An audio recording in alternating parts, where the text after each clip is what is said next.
Assalamualaikum warahmatullahi wabarakatuh.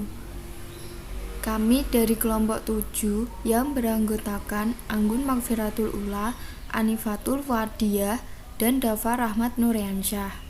Di sini kami akan menjelaskan tentang perbandingan pemikiran pendidikan John Dewey dan Muhammad Abduh.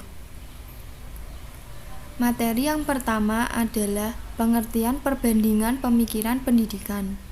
Studi komparatif atau studi perbandingan yang dalam bahasa Inggris a comparative study.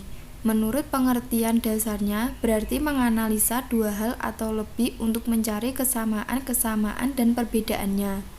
Dengan demikian, studi komparatif tentang pendidikan atau perbandingan pendidikan mengandung pengertian sebagai usaha menganalisa dan mempelajari secara mendalam dua hal aspek atau lebih tersebut.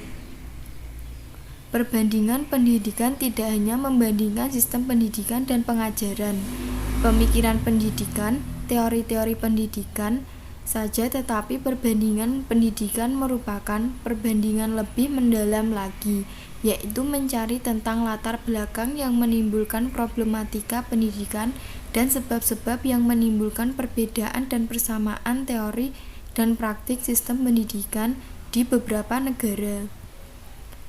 Materi yang kedua adalah pemikiran pendidikan perspektif John Dewey. Pemikirannya tentang pendidikan bercorak radikal. Dalam aspek psikologis, ia lebih mengedepankan kebebasan manusia.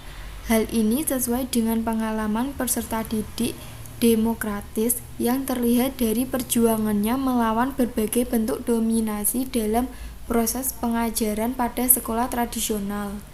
Sedangkan aspek sosiologis ia mengarahkan pada kepentingan dan kebutuhan masyarakatnya sesuai pengalaman sosial peserta didik. Dasar pengajaran John Dewey berlandaskan pada pemikiran rasional dan empiris, yakni filsafat pragmatisme. Dalam psikologi, ia menganut teori behaviorisme, serta beberapa pemikiran dari para tokoh filsafat sebelumnya dan yang ada pada saat itu. Tujuan pendidikan berorientasi pada kebahagiaan kehidupan manusiawi saja atau pragmatis. Pendidikan dianggap sebagai fasilitator sekaligus partner bagi siswa. Pendidikan menjadi teman perangsang bagi siswa. Begitupun juga dengan peserta didik, dianggap sebagai subjek yang aktif. Peserta didik memiliki peran sebagai subjek pencipta kembali dan penemu ulang. Jadi keduanya sama-sama menjadi subjek yang belajar, subjek yang bertindak dan berpikir, dan pada saat yang bersamaan berbicara menyatakan hasil tindakan dan buah pikirannya. Dalam prosesnya menggunakan metode problem solving, learning by doing, dan metode disiplin. Materi yang ketiga adalah pemikiran pendidikan perspektif Muhammad Abduh.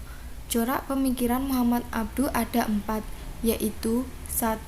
Konservatif tradisional, berusaha mempertahankan tradisi lama tanpa ada perubahan.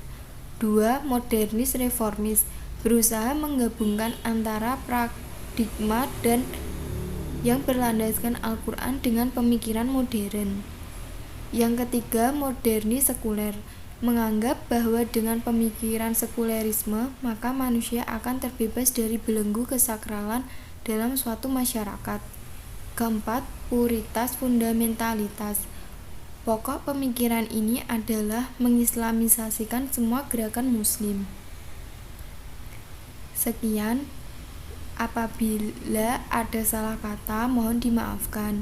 Semoga materi yang disampaikan kelompok 7 dapat bermanfaat bagi kita semua. Wassalamualaikum warahmatullahi wabarakatuh.